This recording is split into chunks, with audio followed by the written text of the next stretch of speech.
Okay. It Well, says recording pending. Hang on just a second. Oh, There we go. There we go. okay, perfect. Thanks, Kathy.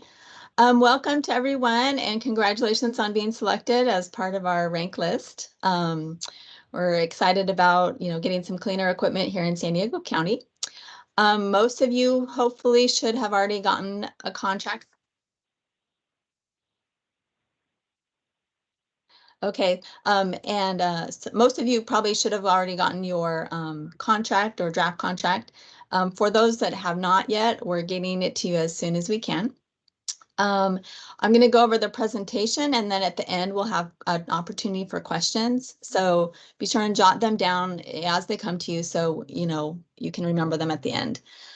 For anyone that's joining us by phone instead of on Teams, you might want to follow along. I don't think you'll be able to see the presentation necessarily, or maybe you won't. Follow along on the slides that we sent you with the invitation. At the end of this, you can go ahead. We also sent you an affidavit to make sure that you're certifying that you attended the presentation today to go over the contracts. Go ahead and sign that and send that back into us. So we'll have that as a record. I'm going to go ahead and start the presentation. Let's see. Okay. So basically, we're here to talk about our incentive programs for our Moyer year 22. And by way of introduction,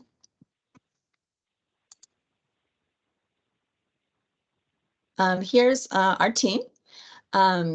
Kathy, as who was speaking earlier, she's our supervisor, and we also have Robert Mercado, Eric Luther, they're air quality specialists, Kai Lopez, Heidi Gabriel Pack, that's me, Hugo Salgado, our air resources specialists, and Bergen Tomlinson and Andrea Rios, they're kind of our contracts team. They help keep us all organized in the contracting process. Our contact information is at the end of the slides, so you'll have that. Just as we have an overview of what we're going to be talking about today, we're going to have talk about the project types. Each one of you has a different project type, the recitals page and why that's important. And then we're going to talk about different parts of the contract. Article 3, which is the scope of work. Attachment A, which is our status report. And then we're going to talk about when you might want to notify us at the district throughout this process. We're also going to talk about Article 4 of the contract, and that's how to get reimbursed, the compensation process. We're going to go over some frequently asked questions, contact information, helpful web pages, and have time for questions at the end. So let's get started. The project types, we have a lot of different project types, and you'll know which project type you applied for, but basically we have equipment or vehicle replacement. That's where the old equipment and engine are destroyed and scrapped, and then a like for like piece of equipment, or equipment and engine is purchased and put into service. Or we also have the marine vessel repower project type, and that's when the old engine is removed from the vessel and scrapped and destroyed, and the new vessel is the existing vessel is repowered with a new engine. We also have an off-road repower option, which is similar to the marine vessel repower, but it's for off-road equipment. Then we also have infrastructure, and that is simply adding alternative fueling or battery charging capabilities to a site. So this is what the first page of the contracts will look like.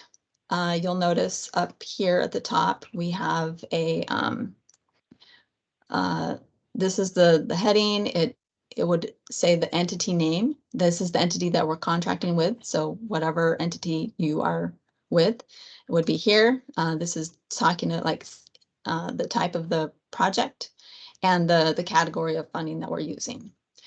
So this is what the first page looks like. And one important thing to note is that we're contracting with the entity that we have W-9s and 590 forms, tax forms for, because we issue the check to that entity listed in the 590 tax form. If you need to make any changes to this, or if it's incorrect, please let us know as soon as possible.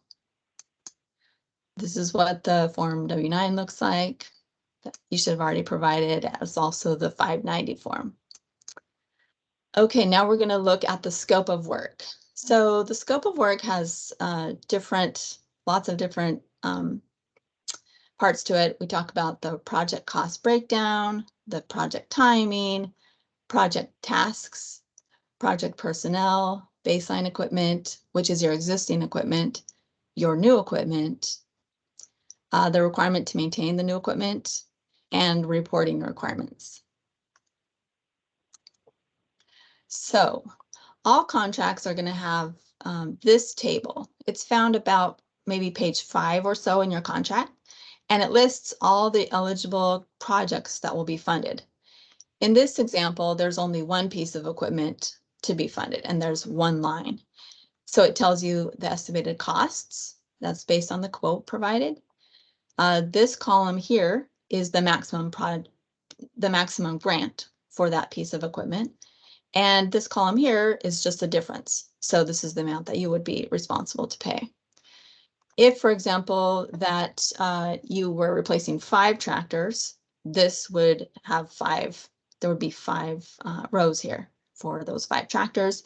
And say, for example, you decided only to replace 4 of those tractors, you would get funded for each tractor the maximum that it lists in each row. The total contracted amount shows the total should you choose to replace all of the pieces of equipment in the table. So I talked about ineligible costs. Those are listed here, some of the examples. For example, with off-road equipment, so like with a tractor, if you were wanting to get extra buckets, attachments that were never part of the baseline or existing equipment, then we would not be able to fund those additional buckets. As an example, for marine vessels, we will not be able to fund things like sea trials, dry docking, rudders. And then for infrastructure, for example, we won't be able to fund the cost of property purchase, lease, fuel and energy costs, etc. But those are listed in your contract specific to your type of project. Okay, now we're talking about the overall project timing. And you'll note here, we're highlighting the fact that the replacement equipment must not have been purchased prior to the effective date of this contract agreement. We're going to talk about that in the next slide. But so that's first, you have to wait until the grant agreement is effective. And then you'll note that here's an operational deadline, which is the deadline that the new equipment has to be operational. And then you'll note here the requirement for status reports, and then a due date for the final status report. So let's talk about when the contract is effective. The contract is effective when basically we have an executed signature page. This is this is a copy of the signature page, and that shows all the people that have to sign this contract in order for it to be an executed contract. Over on the left-hand side would be your place to sign and date it. Then you would hand it back to us. We have our legal counsel review it, sign it, and then we have our air pollution control officer sign it. So once the air pollution control officer, who's the last person to sign the agreement, signs it, we let you know as soon as we can, in an email, so that you can go ahead and order the equipment. It does take some time between the time that our air pollution control officer signs the equipment or signs the contract and when we get you your copy back of the fully executed contract.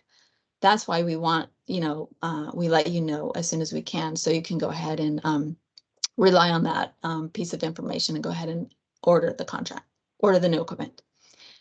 You'll note here in yellow on this signature page, which the signature page is actually almost the last page of the contract. There are some attachments, but the signature page is near the end of the contract that you'll get.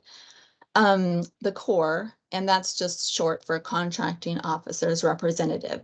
That's your contact for this contract. That's your contact with the Air Pollution Control District for the purposes of this contract. And it's one of our team, and the contact information will be listed there. After the timing, then we're going to talk about the project tasks. This is an example from the off-road equipment, for example, tractors. These are the tasks that need to be completed, and each project type will have a different, it will look slightly different. So just note that. This is an example from off-road equipment. For example, task 1 in an off-road equipment, before you order the replacement equipment, you have to find a salvage facility that's going to be able to destroy your existing equipment in accordance with the guidelines and in accordance with this contract. And then you order the equipment within 90 days of the effective date. Again, that's when we notify you that the contract has been signed by all parties. There is an opportunity, you can request an extension from the core. Again, that's the person that's listed on the signature page as the core. Then you have to get the delivery within a certain number of time, provide proof of insurance. And then, this is important, no later than 60 days after you get your replacement equipment, the old equipment has to be all the way destroyed. So you want to make sure that it doesn't have to just be taken to the yard, the salvage yard, it actually has to be destroyed. So keep that in mind. And then after it's destroyed, then you have to submit the certificate of the dismantle or destruction to us within 10 days of that being destroyed. So again, this is an example from the off-road contracts. Here is an example from the on-road contracts, for example, school buses. So here's a little different. The district has to approve any equipment dealers for on-road equipments. So they have to meet those certain qualifications. The deadlines are a little bit different. And they also have to pass a CHP basic inspection of terminal inspection within the past 90 days or equivalent. And then there's some additional tasks here, but we actually have, for the on-road, we have a separate supplement to this training that we've provided to you.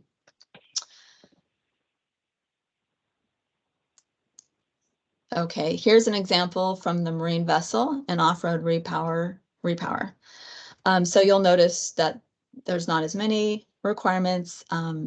That is because we're not destroying the whole piece of equipment, we're destroying the engines. So here's an example of what it looks like for infrastructure, which again is different. For example, there's deadlines for having the new equipment operational, ordering it. Oh, sorry, task 1 is the final design should be first, and then you order the equipment, and then you have to have the equipment on site by a certain date, and then begin installation by a certain date.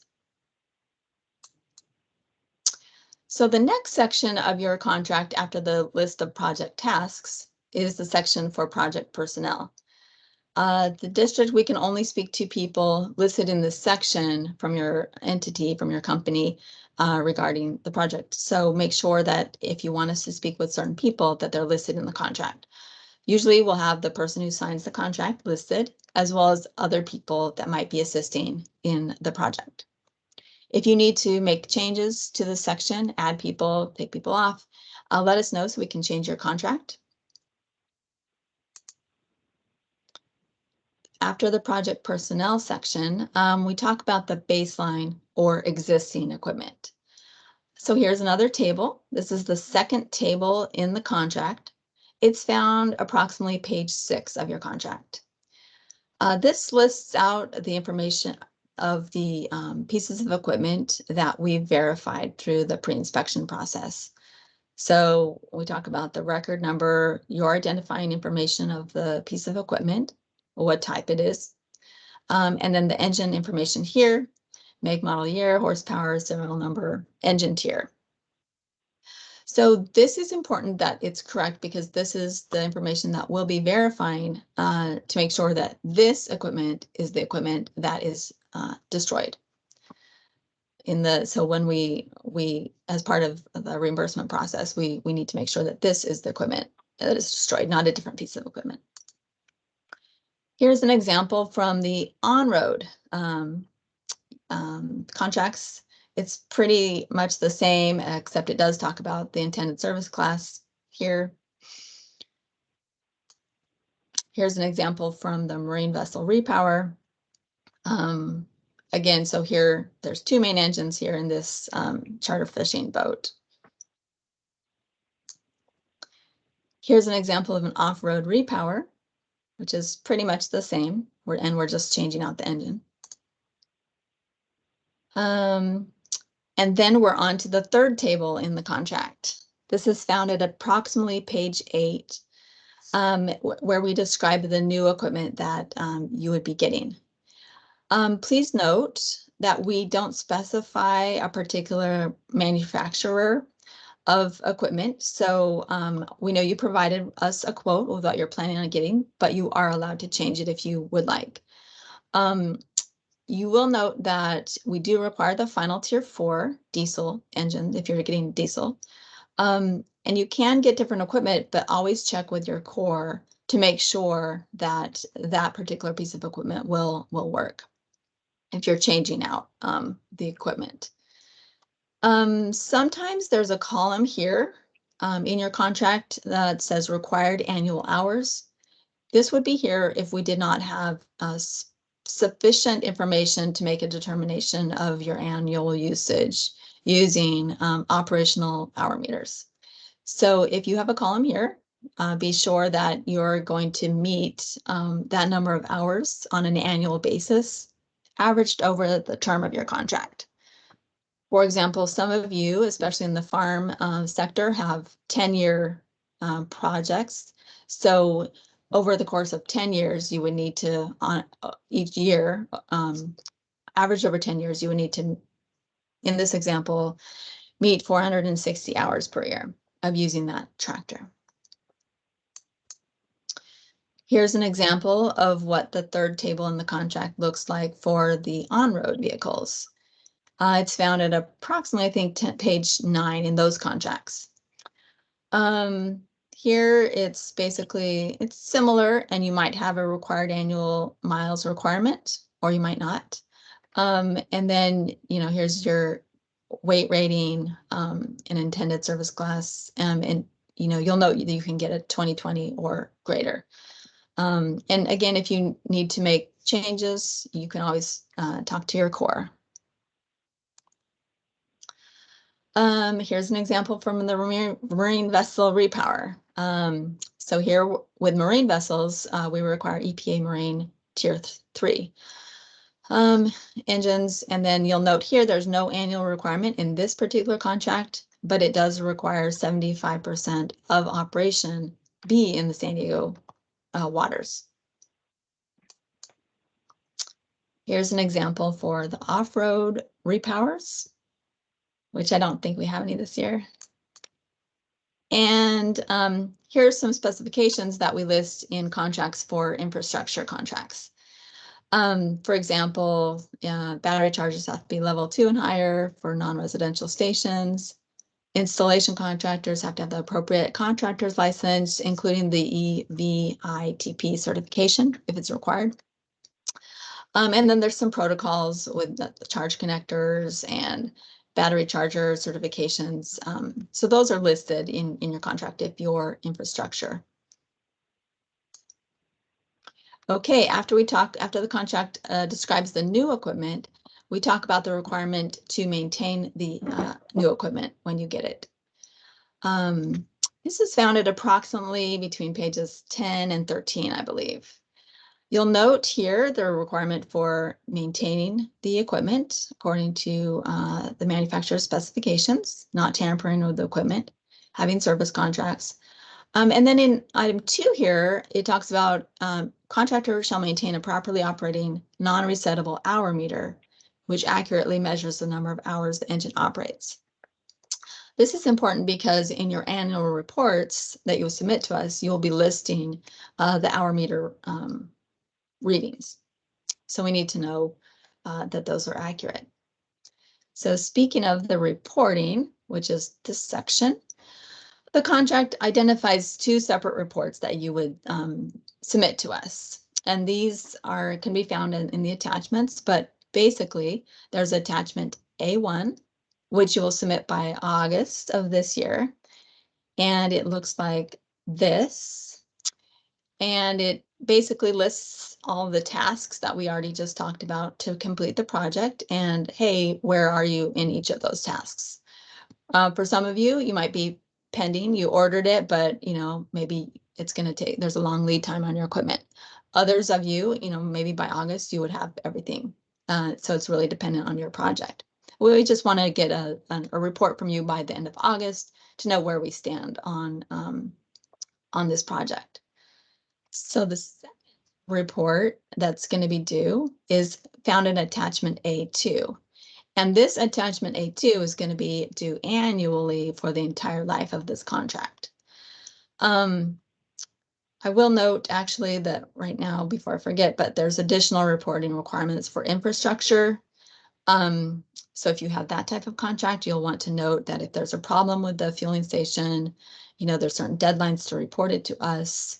If you're doing a hydrogen station, there's some, reporting requirements there, and also battery charging. But that's only for infrastructure projects. So here's what attachment A2 looks like. And this is the report that you'll submit annually. It's just 1 page. Might be 2 with the signature, including the signatures. But basically, the idea is that each year, so you start with when you got your new equipment, and then a year after that. So you'll have a 1-year period of time, and you'll have, in this example, see it says 10, report X of 10. So this is probably from a farm contract where you have 10 annual reports to submit to us. So you enter what the dates you're reporting are, and then which is the equipment here, what you call it, your unit ID, engine make and model, serial number, and then what the current hour meter reading is, the percentage of operation in San Diego County during the reporting period. And then here is your opportunity to note any kind of problems with the equipment or any conditions that may have impacted your project usage. For example, like weather, would have made it so that you couldn't operate as much as you normally do. So this is at the end of your contract, and also it's available on our website if you ever need to just go to our website. It's available there. Okay, so let's move on to when you might want to notify us. Basically, there's some certain key times. You can always call us, but there's key times that you would want to make sure that you're letting us know, the core of your contract know. Let us know when the new equipment is delivered or the new engine is installed. We will schedule what we call a post inspection, and that's just verifying that the equipment that you're getting is the equipment that will meet the requirements of the contract. Let us know also when you're ready to destroy the existing engine or equipment. And also let us know after the baseline engine or equipment has been destroyed. And anytime you have an issue with the project or a question, be sure and let us know. We may be able to help. Now we're going to move on to the reimbursement process. So basically how you would get paid under this contract. And that's found in Article 4. In this type of contract, we will reimburse you after certain things occur, including these most 3 important tasks. We have a completed destruction equipment on the baseline equipment or engine listed in the contract. We have completed a post-inspection on the new equipment or new infrastructure. And we have all the documentation that we need in Article 4A3. And it's been correct and complete. We'll go over those a little later in the presentation. First, the destruction inspection. So you'll note here's an example of what we need to see. Here is an example of an engine that has an irregular greater than 3-inch hole in it. And the hole goes into the oil pan here. So that's listed as a requirement in the off-road replacement contracts. Here's another example of a hole cut in the engine. We also need to, be sure and leave the, make sure the serial number plates are left on, because we do need to verify that the engine hole is on the particular piece of equipment.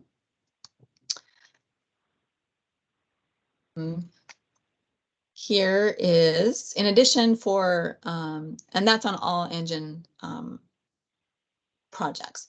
But if you're also replacing the whole piece of equipment, we'll also need to have the equipment be destroyed. So here's a tractor that's basically been cut in half, and you can see the two halves here. And that shows us that the frame of the equipment has been rendered useless. So, basically we're looking for major cuts to the frame of the equipment. And also here, leave the plate of the equipment on so we can verify that at the inspection. So that's how, talking about the destruction of the existing old equipment. And then this is a new equipment, what we look for when we come to the new equipment inspection. We're going to take photos of the new equipment to document it for our files. It includes just similar to how we did it for the pre-inspection. We'll want to take pictures of the serial number plates for the equipment and the engine plate. Verify that the new diesel engine is Tier 4 final for off-road equipment, and then also take a picture of the hour meter and make sure that the engine and the equipment work. So now we're going to talk about the documents that we need for reimbursement, and those are listed. I'm about on page 12, I think, of the off-road contracts, if you want to refer to your contract.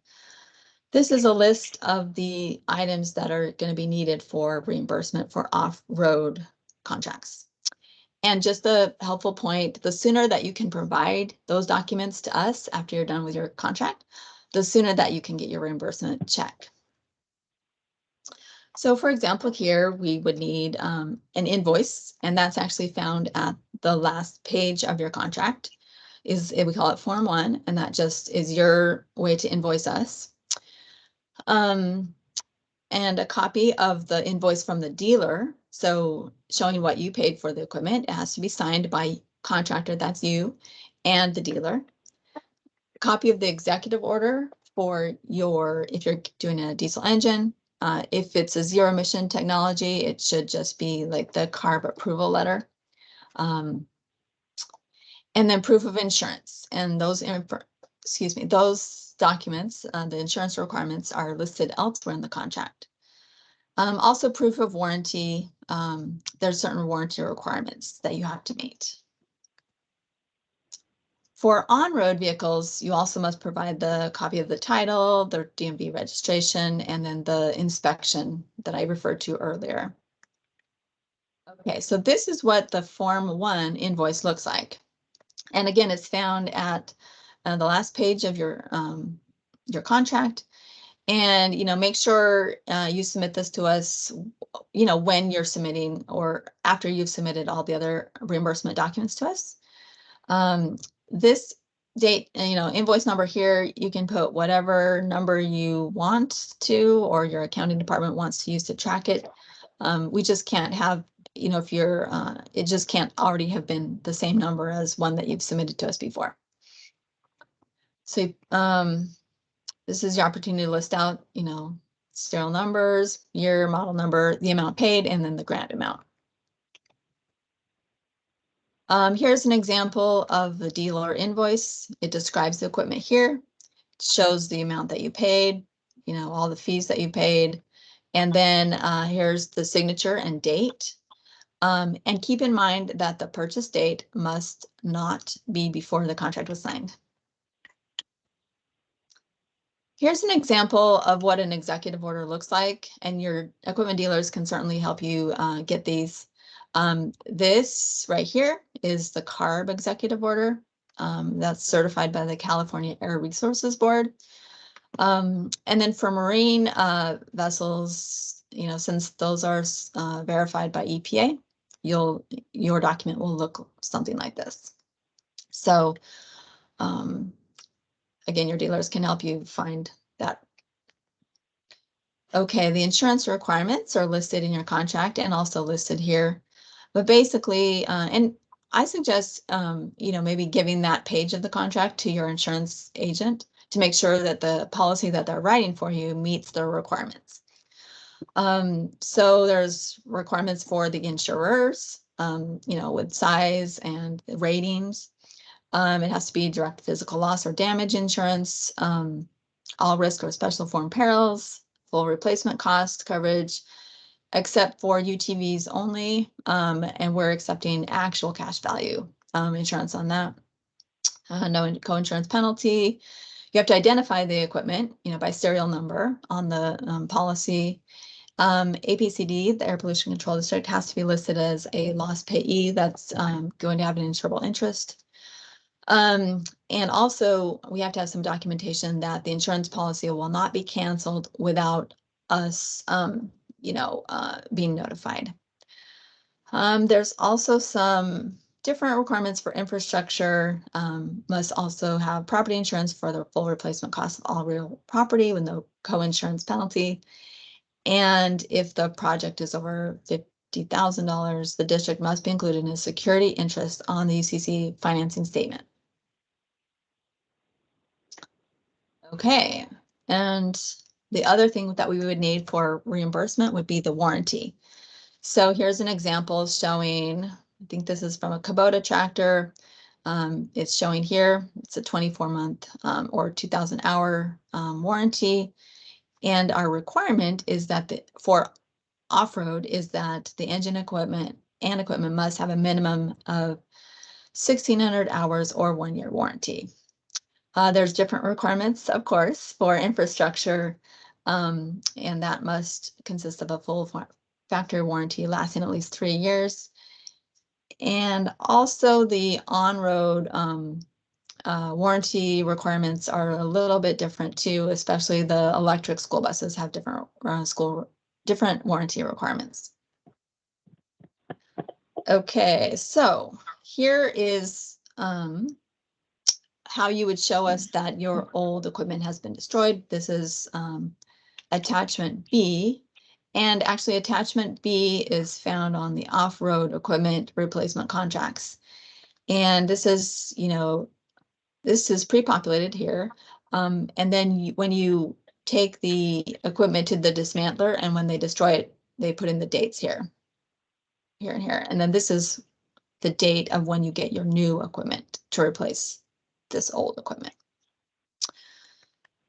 Okay. Oh, and then here is an example of a salvage certificate. So, you know, when you take your, like if you had scrap, you know, and then you would take it to the scrap yard, they would, you know, write down what the tags are here. And those serial numbers have to match the baseline equipment in the table that is in your contract that we talked about. Okay, so here I'm just going to go over now our frequently asked questions. I actually already answered this one, but you don't have to purchase the equipment that you gave us the quote for. But again, make sure you contact your Corps if you're doing so. It has to be like for like, and it has to meet the other requirements listed in the contract and in our guidelines. If you happen to get a violation from the Air District or CARB during this contract period, let us know, because it might affect your grant reimbursement, or it might, basically there might be some things that we would need to do. But let us know, let your Corps know, and make sure to correct the violation as soon as you can. And you actually might have to we might have to ask for the grant amount to be returned if you're unable to be in compliance with the all the air rules and regulations. Sometimes we get asked if having a new engine that's slightly over or slightly under the horsepower listed in the new equipment table is an issue. So it might be an issue, but with there is a 25% buffer that we can go. For example, if you had a 100 horsepower baseline engine, we can go to 125 horsepower. But if it's outside of the buffer, you might be able to be eligible, but just basically your grant amount could change. So be sure and contact your Corps if the horsepower is different from what's listed in the new equipment table. Okay, sometimes people get a really good deal on a new piece of equipment. Does that change your grant amount? Well, remember that the grant amount listed in your contract is based on a few things, and one of them is based on the amount that the quote that you provided to us. So if you got a better deal, then that could change your grant amount. And because we can never pay more than the grant amount in the contract. But also you want to keep in mind that sometimes people get a good deal because it's not really a final tier 4 engine. So you want to make sure, again, if you're getting an engine that has a different engine family than what you had originally proposed to us, that you contact your Corps and make sure that will still meet our requirements. Or Marine tier 3 for our Marine vessel repowers. Okay, and speaking of the engine tier certifications, you might want to know how to find that on your new engine. Well, it will be on something called the emission control label, which diesel engines will have. So I'll show you a picture. First of all, here's some pictures of what they might look like, and you've probably seen this on your equipment that you already have. So there's 12 characters, and they tell you there's codes, and from that family name you can figure out the engine model year, the engine manufacturer, the engine type, if it's on-road, marine. You can tell the engine size in cubic inches or liters. And then the last 3 characters, I believe, are randomly assigned. So the engine family here on the engine plate will correspond to the executive order. So you'll see the engine family is listed right here. And right here is where we can tell what type of engine it is. See, it says Tier 4 final engine, and it tells us what the Tier 4 final standards are, and it tells us what this particular engine is certified to. In this particular case, it's called a family emission limit. And if you have one of those, we'll need to make sure that it actually meets the requirements. Because what the particular engine is certified to has to be lower than the family emission limit or standards. In this case, it's fine. Again, this is another example of the This is another example of the engine certificate of conformity.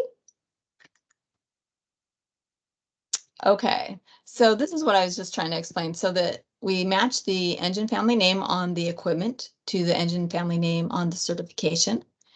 And if there is a family emission limit that is greater than the standard, it might not be eligible for funding, even if it's labeled as a Tier 4 final engine.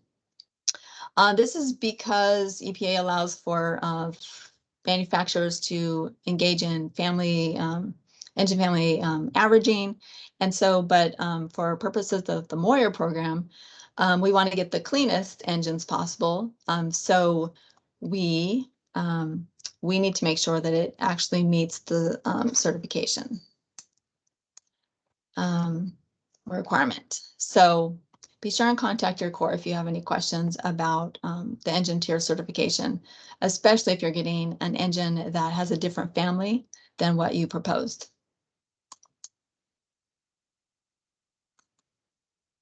Okay, so here's some more frequently asked questions. Can you sell your new equipment or boat even though you're still under contract? That does depend. Be sure and ask your Corps or anyone on the team before you do that, because you know, the new owner might have to take on the responsibilities of the contract, or if they don't agree to that, then you might have to reimburse the district back the grant amount. So be sure and let us know if there's any ownership changes or potential ownership changes. Sometimes people want to know, you know, they're having trouble maintaining the same level of usage for their equipment, their new equipment, as they were on their old equipment. Always contact us. We may be able to help, or you know, explain to you, for example, like, you know, that it's an average over the life of the contract, you know, an annual average. So if you don't meet the usage in 1 year, maybe you can meet the usage, you know, use it more the next year. So we'll average out over the life of the contract. So here is our contact information. I mentioned at the beginning who we all are, but here's our contact information and our hours of our work hours. And so you'll have that because you have a copy of these slides. And here's the link to the Carl Moyer program website. You know, for more information about the Moyer program, here's a link to our website. And we always have more programs that will open. So you can use this link to sign up for notifications to be notified when we will open our next round of grant funding. Okay, so now we're at the end of the slideshow, and I'm going to open it up for questions. So, let's see. Stop sharing. Here we go.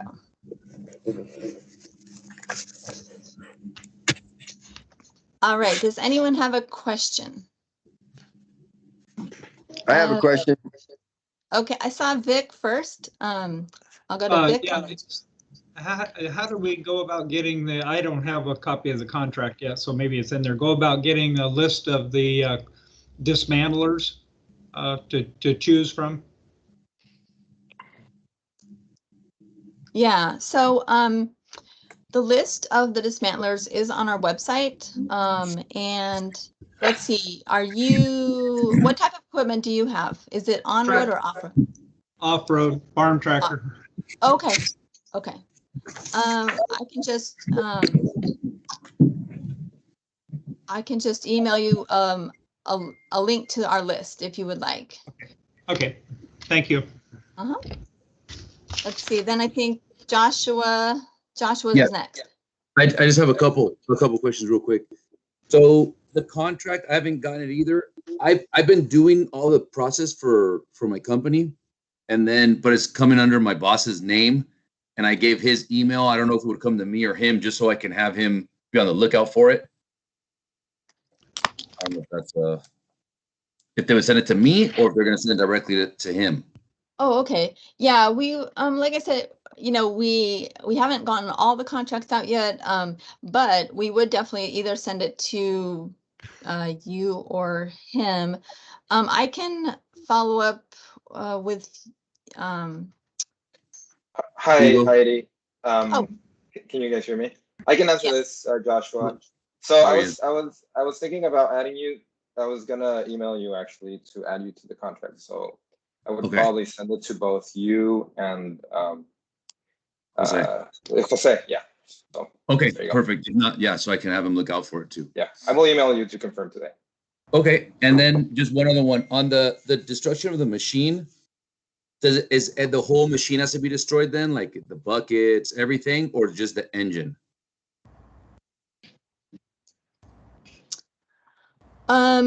Okay, so you're an off-road equipment one. Yes. So you have to, the basic requirements are listed in the contract, but it's like the engine has to be, you know, the hole in it, right? That I talked about. And then the equipment has to have the frame rails cut. Right, okay. So, and then you have to take it to, you know, it has to be scrapped basically. Okay. Does that answer your question? Yeah, that's fine. Okay. I'll just have it all scrapped. Thank you.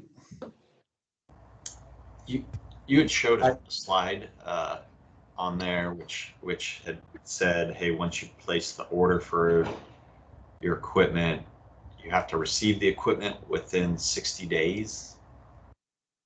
Right now, I don't know if that's even possible for a lot of this equipment. It's going to take much longer than 60 days to receive that. Yeah, and we recognize that and have written the contract in such a way that the Corps is able to make allowances for that. So Got it.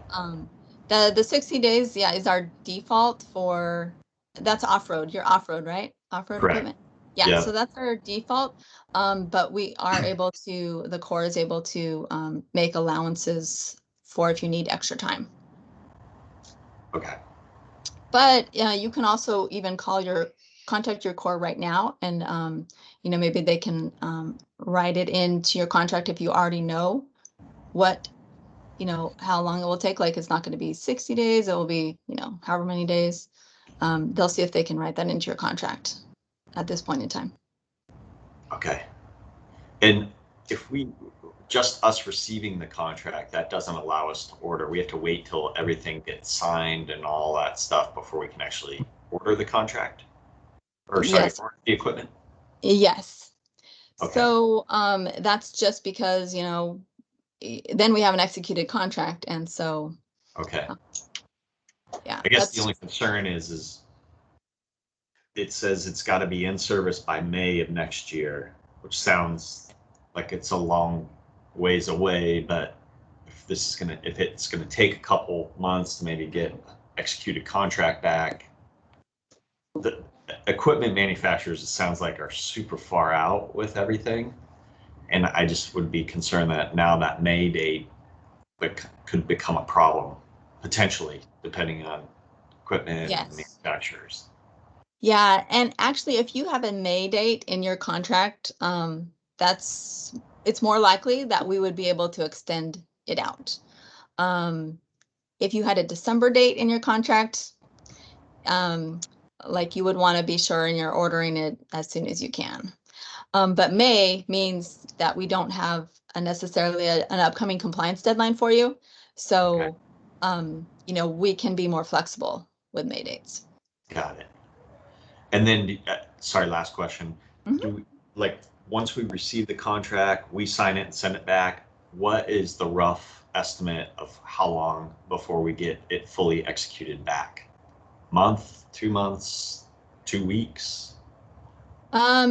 Usually I'm trying to remember. So it seems like it's generally a couple of weeks. Okay. But let's see. You can always check with your Corps, and if you haven't heard back, you know, then we can just, you know, make sure it didn't get lost somewhere, and you know, that way, you know, it gets flagged. Okay. Okay. Thanks. I see Candy actually has a hand raised. Candy, did you have a question? Yes, and you might have already addressed this. I was trying to take notes like a fast person. You said the equipment is 1-for-1, that is close as possible. Does that, for something like a school bus, how does that work with seating capacities? You know, like if you're trading in an older bus that's 84 passengers and the largest bus you qualified for with the grant amount was much less, how would that work as far as the 1-for-1? Yeah, let's see. I think, as I recall, because I have your project, it's an over 33,000 GVWR bus, right? Am Yeah, I remembering that right? And then you're also getting an over 33,000 GVWR bus? I haven't looked yet at the quote, but if it's not, how does that work? Yeah, I'm pretty sure yours was, but if it's not, contact me and we can, you know, evaluate that. Because, yeah, there are some things on the on-road that we can adjust for.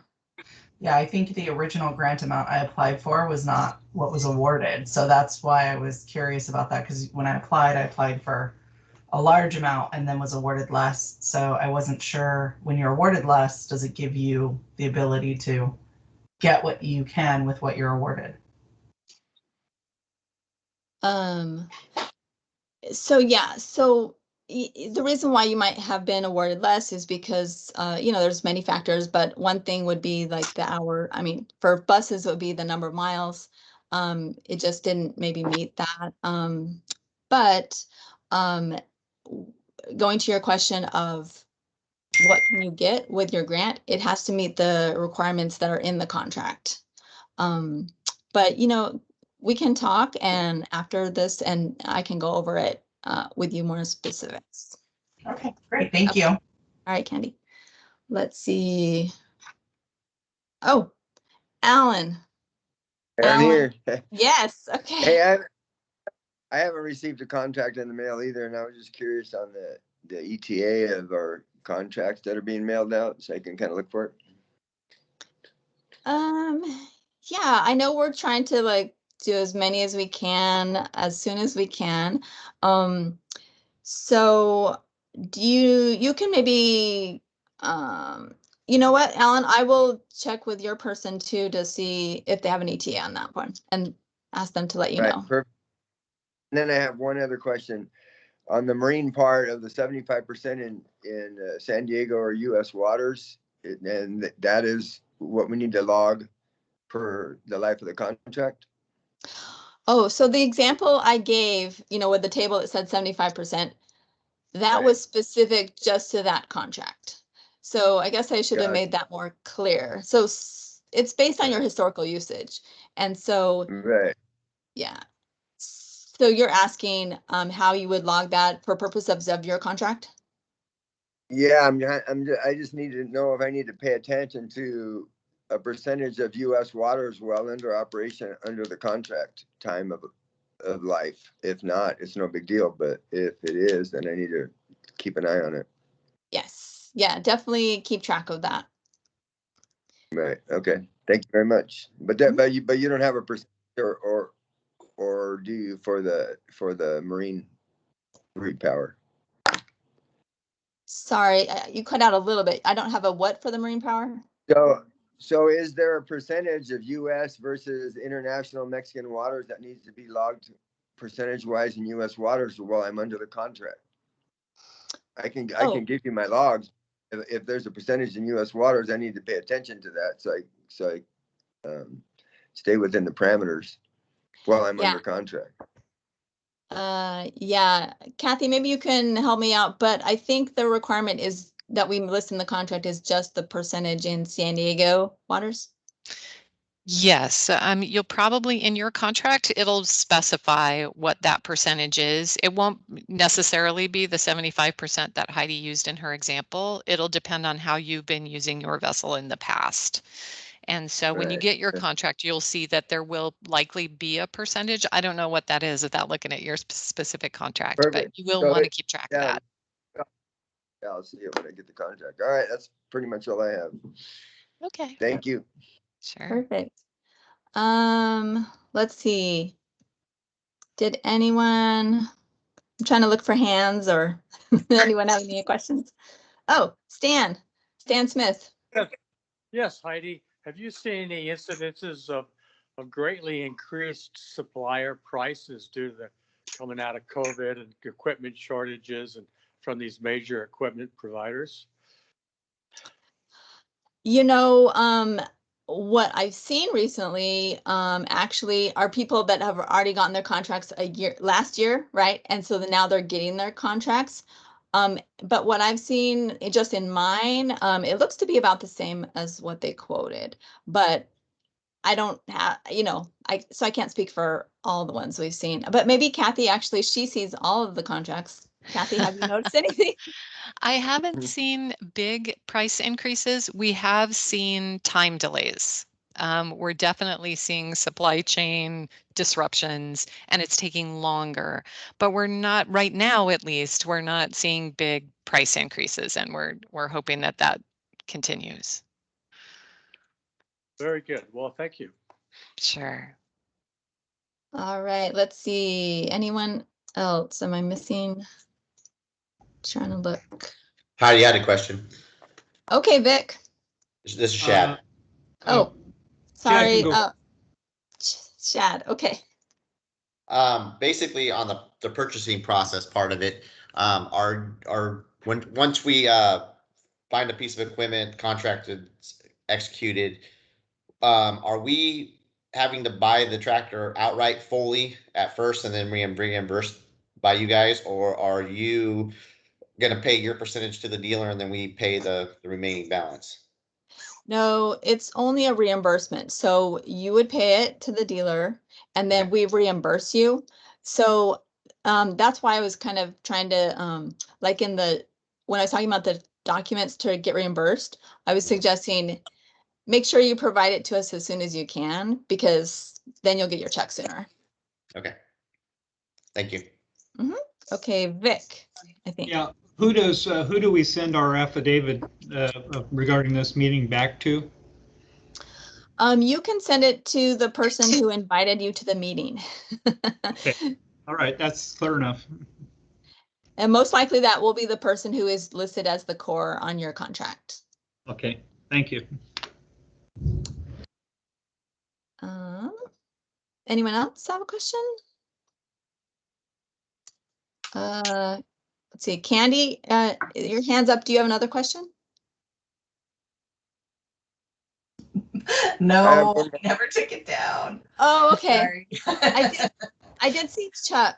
Wait, Chuck? Yes, I have Do a you have a couple questions. Okay. On the reimbursement part, if you're getting multiple pieces of equipment, do you have to have them all purchased before you get reimbursed, or can you request reimbursement one at a time as they come in and you complete the paperwork? Yeah, you can request it at one at a time. Okay, and then on the dismantling part, we're required to put the hole in the block ourselves, not the dismantler, and dismantle and take it apart, cut the frame? Or does No, the dismantler? no, the dismantlers can do that for you. Okay. Sometimes people want to do it themselves, but yeah, I mean, the dismantlers, they're pretty familiar. Most of them, I think, are pretty familiar with our requirements, and so they can do it. Okay. All right. Great. Some of my kids have emotional attachment to this equipment, and I just want to get it out of here. Oh yeah, you just take it, give it to the dismantler, and then don't show your kids the pictures. Yeah. So. Okay. Thank you. All right. Let's see. Was there another hand? Oh, Alan. Hey, I'm assuming that affidavit comes with in the mail with the contract. Yes. The affidavit for seeing this. Oh, wait. Sorry. The affidavit for seeing this orientation. Right. Yeah. Oh, I think that should have come also with the. Sorry. There was a little noise. Yeah, it would have probably come with the invitation to this meeting, Alan. But if you didn't get it, we can send you another one. Okay, I'll look. Thank you. Okay. All right. So, any other question? Nope. Heidi, I'm about ready to end the recording, I think. Okay. Unless there are do we have any wrap up comments before I do that? We're happy to stay on and answer any other questions, but I think, yeah, those were all my comments that I had. So be sure to sign the affidavit that you attended this and send it back to the person that is your contact. And then I have some notes of things to follow up on for Vic. I'm going to email out the dismantler list. And Candy, I'm going to talk to separately, and Alan, I'm going to find out about the status of your contract. Perfect. So. Okay, I'm going to stop the recording now. Thank you all. Like I said, you're welcome to stay on and ask other questions, but I just want to make sure we're doing that. So thank you all. Okay.